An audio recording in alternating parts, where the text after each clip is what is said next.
Welcome to another edition of the Official Jets podcast, March 26th, 4:46 p.m. On today's episode, we're going to dive into the draft again, this time talking about the top four offensive tackles, Mekhi Becton, Andrew Thomas, Jedrick Wills, and Tristan Wirfs. Those are the guys that are highly regarded as the big four. And should the Jets be in play to get one of those guys at 11, we're going to break down each of the players, strengths, weaknesses, basically their backgrounds at their respective colleges.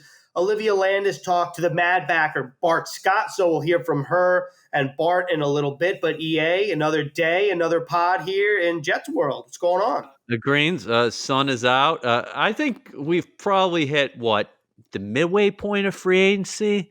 We always talk about tiers. There's the first tier, the second tier, multiple waves and things like that. The Jets are still going to have to add a number of players along the way here before the draft, but it is draft season because we're less than a month away until April 23rd and the 3-night day extravaganza begins in a very unique format this year. We'll have to see how that all plays out. But Jets sitting there at number 11 in the first round, 4 picks in the top 79 overall. I know you are pumped for the draft, Greens, as is everybody in Jets Nation.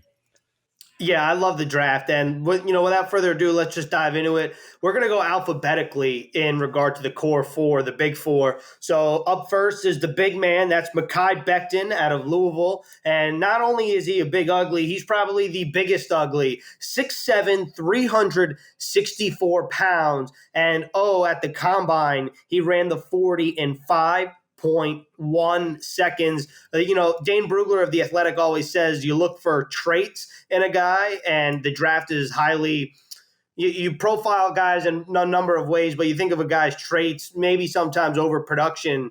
And Mekhi Becton was productive for the Louisville Cardinals, but oh my God, you think about these guys' traits, they're off the floor. Yeah, Green's a monstrous man, 6'7", 364. I'll tell you what, I'm a little bit under 5'10". I'm not even going to give out my weight, but I can't run 40 and 5'1". What this guy and what many of these prospects can do, it is amazing. There's no other word for it. And isn't there the great video of Becton donking? This is a guy who can get it up and throw it down, right?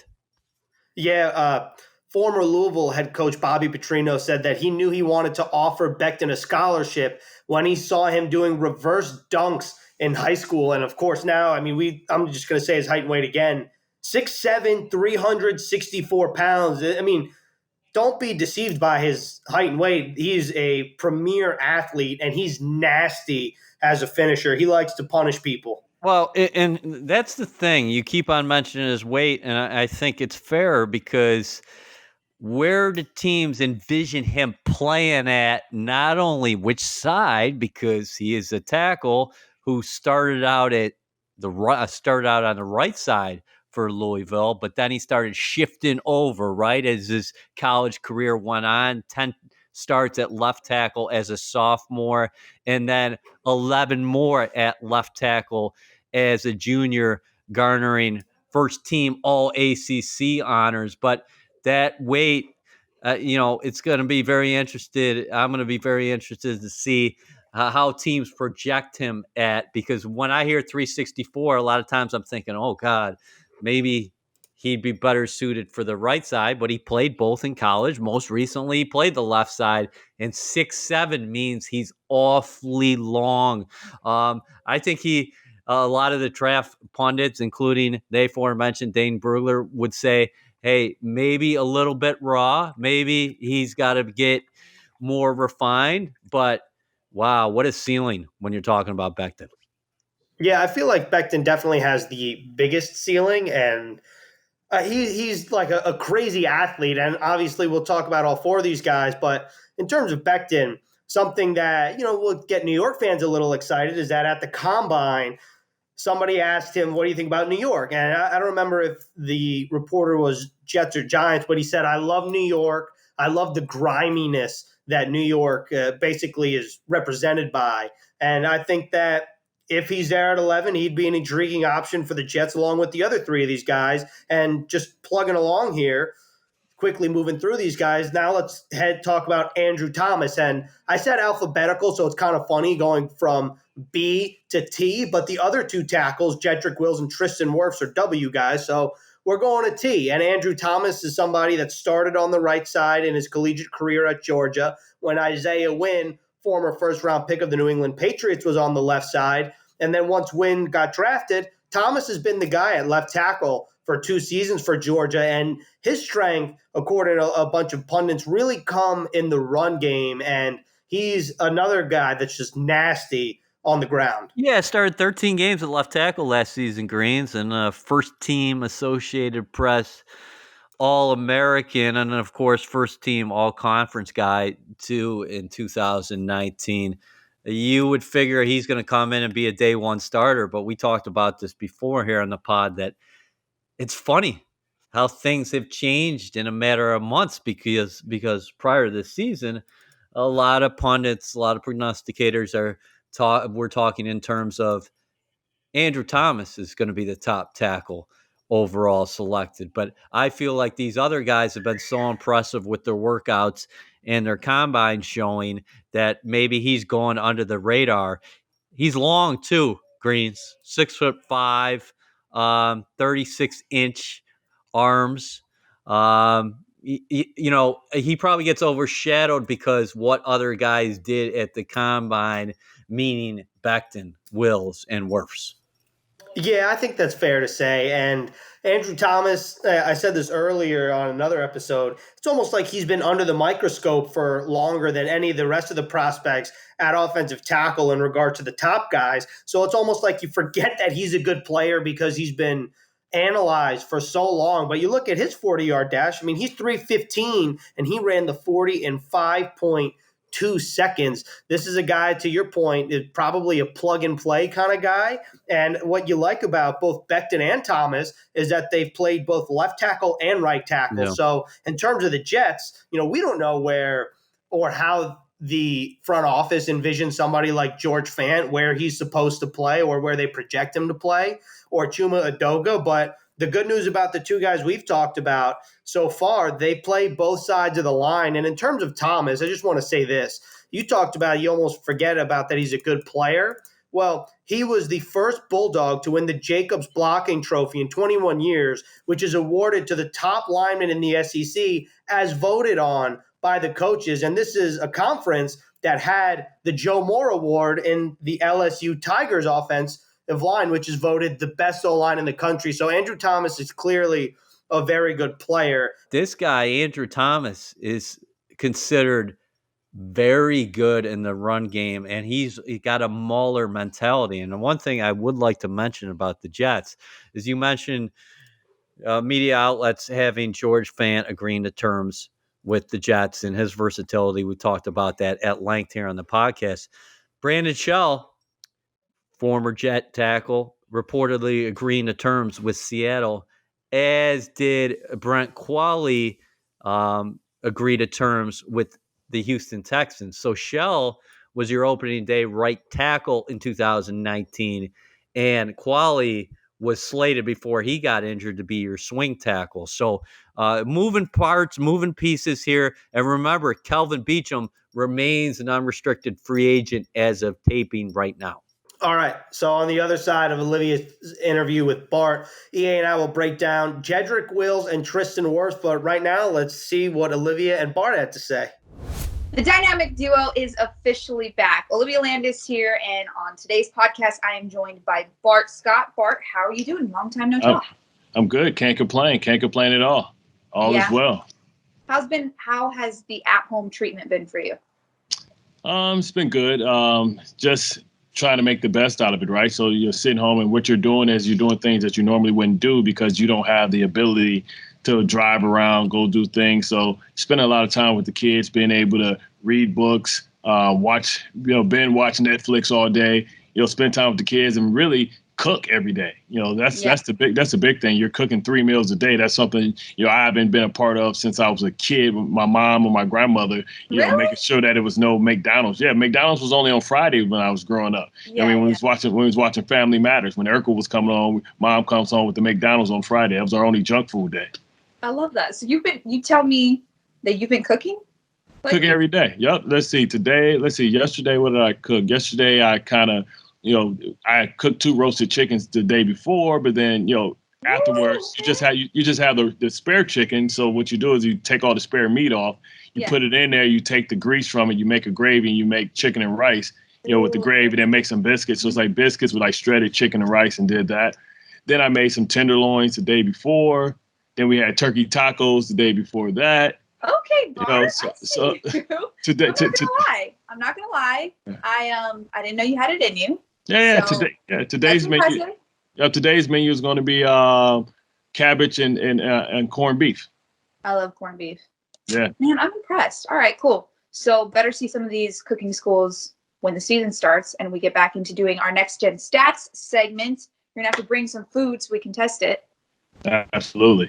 All right, let's dive a little bit into Jets free agency. I know you've been following the Jets, obviously, throughout this entire offseason. It's been an uncharacteristic, very out of the ordinary offseason. We know that.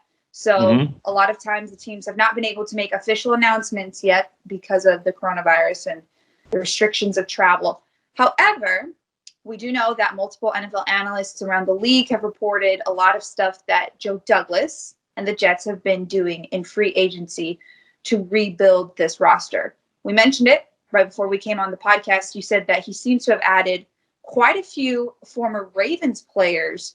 What have been some of your initial reactions to some of those additions on the squad? Well, just the fact that he's bringing guys that he understands that are important for culture. Joe Douglas, for the first time in free agency and Jets recent free agencies, not trying to win the back pages.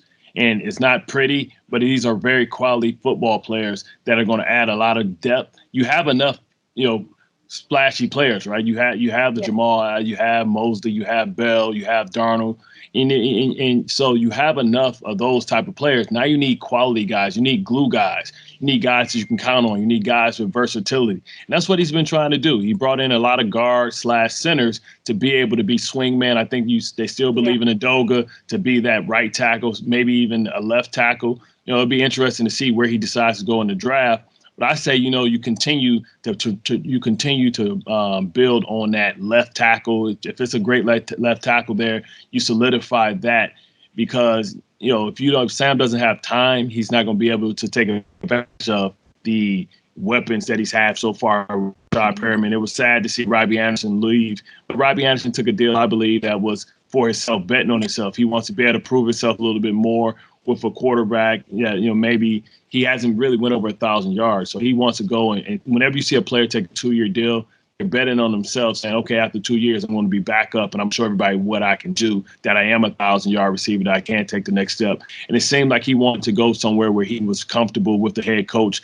It's a different relationship you have with your head coach when you are in college. It's a different relationship with you and your college coach than you and your professional coach. And, I wish Robbie well, but when you look at Rashad Perriman, great talent evaluators. We all give the Ravens, staff and organization a lot of credit for their ability to see talent. And they thought Rashad Perriman was worthy of a first-round draft pick.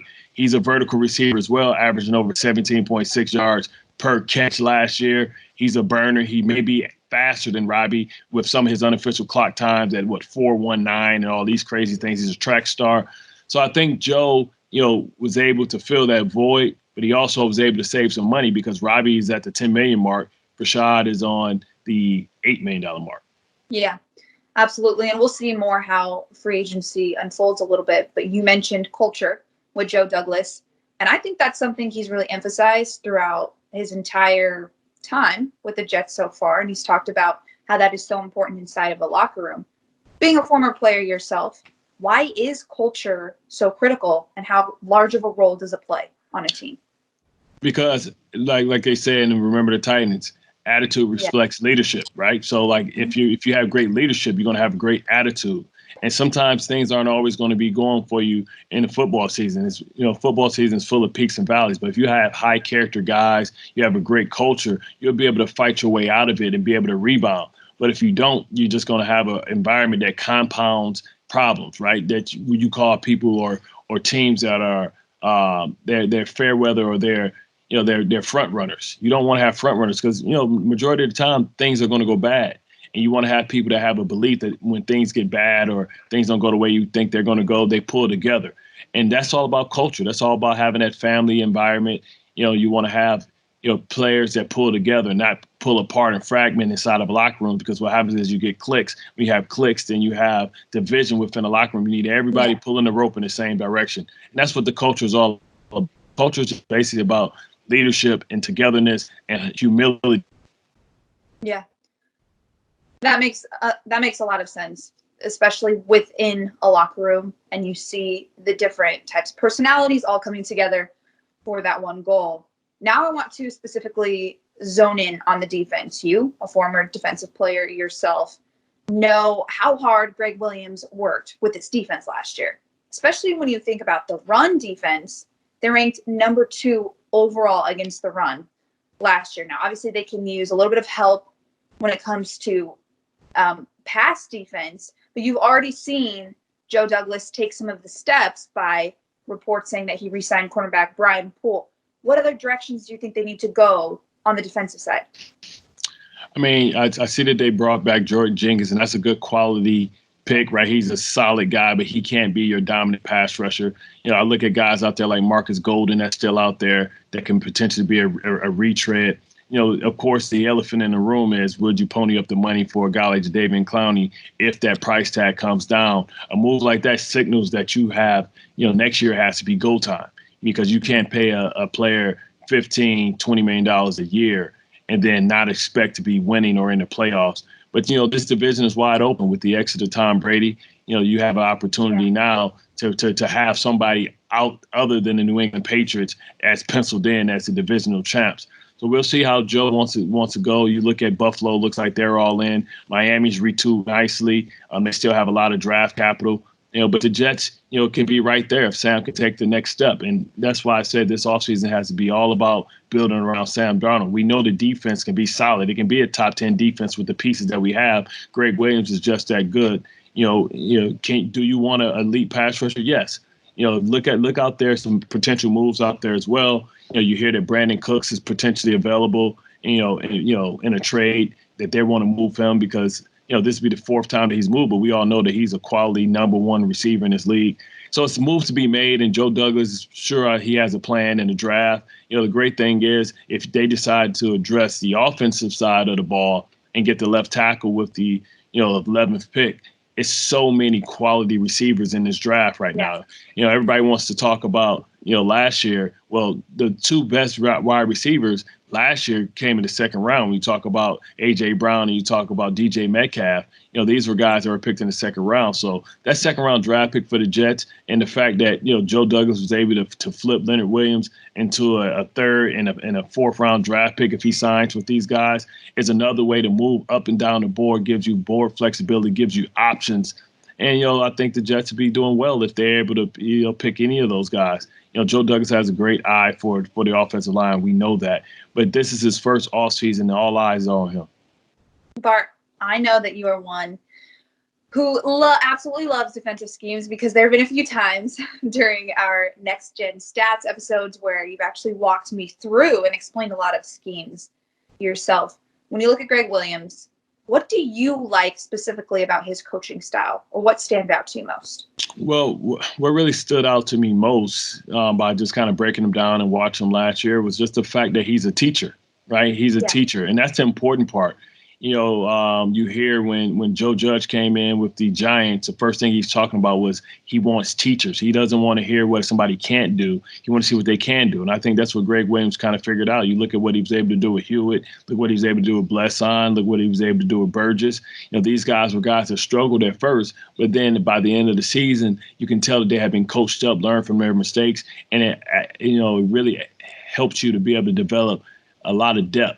Because in football, 100% injury rate is usually what it is, right? Everybody's going to be injured or banged up at some time. But if you have guys that you can plug in and now you have confidence in them because they were able to play, now you have a guy like C.J. Mosley, if he goes down or if somebody else goes down, you feel confident that you've seen these players do it before and perform well. That's why it was great that he was able to retain them and bring some of those guys back. I think Jordan Jenkins is a great quality player. He makes the plays he's supposed to make. And then now that allows you to see if he can take the next step as he's on a one-year deal, so guys be motivated. I like the fact that all these deals are deals that weren't at the top of the market, but they're also deals that they're flexible and you can get in and out of them if guys don't perform. Okay, Bart, if you could choose, when you think about all of the free agents that are out there right now, whether it be offensive or defensive, if you could choose one top free agent to come over to the Jets, who would you choose and why? Strictly opinion. I mean, I think the like I said, the elephant in the room is the elephant, right? I mean, you talk about the most dominant player still left and available. It's got to be Jadeveon Clowney and what he's able to bring to the team. But there's still some quality guys out there, some corners out there that I think that can really help the Jets out. But it depends on how they want to decide to build this team. But it has to start with the pass rusher. And when you think about the pass rusher, if they can get Marcus Golden, that's one thing. Marcus Golden is somebody that can really help them out. He had 10 sacks last year. He's a quality, edge rusher. He would be great to add if you can't get Jadeveon Clowney. But, Jadeveon Clowney is the white whale that everybody wants. The issue is where he come down and gives not a discount, but will the market dictate that maybe it wasn't as robust as he thought it was? Because you look at guys like Beasley, you look at guys like Robert Quinn, they jumped off the field. They dropped off the free agency fast. So, maybe he'll be able to come back and maybe he'll, decide to bring his talents to Gotham City. All right, Bart. Well, as usual, it's been a pleasure. Thank you so much for coming on the podcast, giving us a little bit of input on Jets free agency. Hopefully we'll talk soon, and take care in home quarantine. Likewise. Many thanks to Olivia and Bart. And EA, let's just keep plugging along here with the draft. We talked about Mekhi Becton and Andrew Thomas. Well, next up in the alphabetical order in terms of the Big Four is the Alabama right tackle Jedrick Wills. And we've talked about versatility before. Well, Jedrick Wills has been a right tackle since high school, and he protected Tua's blind side at Alabama, so he clearly had a very big role. And Tua Tagovailoa actually called Jedrick Wills the alpha of the O-line, and a lot of draft pundits have Wills as their top-rated offensive lineman. Physical dude, nasty streak. Great point from you, Green, saying that, he did play right tackle at Alabama, but by the way, Alabama was playing with a gifted left-handed quarterback last season. I don't know if you want to mess with it, though, because he's so good on the right side. It's all a matter of footwork, steps, releases, things like that. But this is a guy who's got a tremendous nasty streak. He plays with an edge. He pretty much can do it all. Solid run blocker, good pass protector, great feet, good hands. He's kind of like the total package. And then in years past, we'd always say that total package has got to be a left tackle. Well, maybe this guy's so good on the right side, and like you said, he's been playing it since high school. Maybe you just don't mess with it. Maybe he just comes in and he's somebody's right tackle. I think that's an interesting point. And he's 6'4", 312. He ran the 40 in 5.05 seconds. So the top guys that we've talked about so far, freakish athletes. We haven't even talked about Tristan Wirfs, who debatably had the best combine of any offensive lineman. But I just want to say this in terms of, I think some people out there, fans or whoever it may be, may say, well, why would you draft a right tackle that high? And I'll point to a couple people. The first guy I want to say is a former free agent of this class, Jack Conklin, who signed with the Cleveland Browns, the 8th overall pick in 2016. And then you think of somebody like Lane Johnson of the Philadelphia Eagles. He was a top 10 pick. He's plug and play on the right side, and he's debatably the top right tackle in the game right now. So to your point, why would you mess with it? It's not. I know a lot of people will say, well, left tackle is more important than right tackle. Well, the way the game is shaping up, you got to be able to protect no matter what the position is. So if you think Jedrick Wills is the next Lane Johnson, or you think he's going to be a top elite right tackle, I don't think you mess with it either. I think that's a very good point. Yeah, and we went through the mock draft the other day. Mel Kiper, perhaps the first real NFL draft guru, and he's still going strong. God bless him. Looking at the flashpoints for the tackles, here are the teams that I'm paying attention to, Greens. Giants at 4, Arizona Cardinals at 8, wild card, maybe Jacksonville at 9, and Cleveland at 10. Do the Giants go with a tackle as early as 4? Again, we talked about it the other day. Arizona, receiver or tackle seems to make sense there. It's hard to get a read what's going on in Jacksonville right now. We know they are rebuilding, but Cleveland definitely has some work to do with the line. I would imagine the Browns, barring a move, they're going to go with one of these guys at 10 right before the Jets. That's just my hunch right now. Yeah, I think that's fair to say. And it'll be interesting to see if maybe Joe Douglas and the front office potentially want to leapfrog a team like the Cleveland Browns if one of these guys is on the board, depending on how everything shakes out between now and then. But let's wrap things up by talking about Tristan Wirfs. And Wirfs absolutely blew the doors off of Lucas Oil Stadium. He's 6'5", 320. He ran the 40-yard dash in 4.85 seconds, a broad jump of 121 inches. I mean, this guy, you knew he was part of the Big Four, but it almost kind of felt like he was maybe the odd one out. And after his workout in Indianapolis, he might be the first guy taken. First true freshman to start for Iowa under head coach Kirk Ferentz. That's saying something, considering how long Ferentz has been there. The other thing to take into account is Iowa runs a pro-style offense. He has played both sides, just like a couple of these guys that we talked about today. But last year, Green's more on the right than the left, huh? 10 starts at right tackle, 3 at left tackle. Listen, state champion high school wrestler, a guy who was tremendous in track and field as well. Gifted athlete. It's funny. You speak about the combine. I was at his podium session and people were asking him, hey, do you think you got to get a little bit meaner? And Wirfs said, I consider myself a nice guy. My mom wants me to be a polite guy. I consider myself a nice guy. But listen, accomplished player, and his athleticism just off the charts. Yeah, I think a couple things here. One, he's the first Hawkeye to win Big Ten Offensive Lineman of the Year since Brandon Scherf in 2014. You mentioned Kirk Ferentz. He's been there since 99. And for Tristan Wirfs to be the first true freshman to start under him in a pro-style offense, when you think about the kind of guys and the kind of nastiness that Ferentz and the Iowa Hawkeye program likes to employ, I think that says a lot about Wirfs and his nastiness. And in terms of right tackle, left tackle, Dane Brugler of The Athletic told me this. He said, well, the only reason why Tristan Wirfs is playing the right side is because their left tackle cannot play on the right side of the line. So Wirfs has the flexibility to be able to do both. And when even if you just watch his highlights on YouTube or just punch something, and you can see how well he moves, which is why he's such an intriguing player. And I think that if any one of these 4 is on the board at 11 for the Jets, I don't think that they can go wrong. And I know some of the other names out there, whether it be trade back options or potential trade back options or then next tier, you think of guys like Houston's Josh Jones, who played in a lower level of competition than the guys that we've talked about. You think about USC's Austin Jackson, and then you even talk about somebody that played opposite of Andrew Thomas potentially in round 2, Isaiah Wilson out of Georgia, Ezra Cleveland out of Boise State. But this tackle class is top heavy, and there's a lot of talent here if the Jets want to beef up their offensive line on draft night. Yeah, and the chances are, I would say, good that there will be 1 or 2 there at 11. Now, I don't think all 4 are going to be there. I don't think that's possible. We just talked about the Giants. We talked about Arizona, Jacksonville, Cleveland, and some of their needs and where they are as franchises.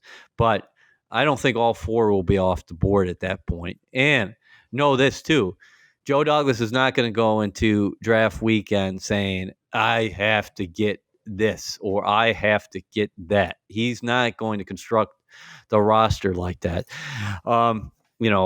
These guys, this is a top-heavy draft tackle class. But I would say, too, Greens, there's a lot of people high on the depth in terms of rounds 2 and 3, and you just mentioned a number of those names, including Josh Jones. And some of those players might not be day one starters for you, but ultimately they might project as starters. And when you look at the Jets where they're at, you go back to last year too. Now, this was before Joe Douglas came in as general manager, but the Jets took Chuma Edoga out of USC in the 3rd round. And again, maybe potentially he can take a leap for you in between years 1 and 2. So a lot to play out before then. But yeah, I don't remember a tackle class like this in a while.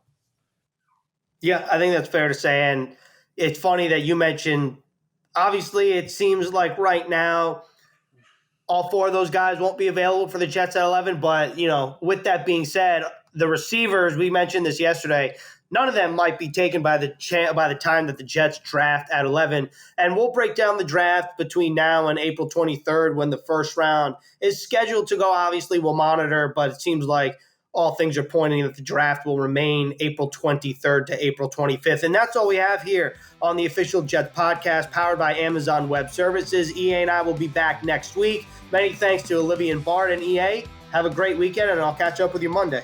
Yeah, sounds good. I guess Bob Wischusen and Marty Lyons, the Jets radio team, going to take over on the pod tomorrow. So everybody at home, enjoy that one.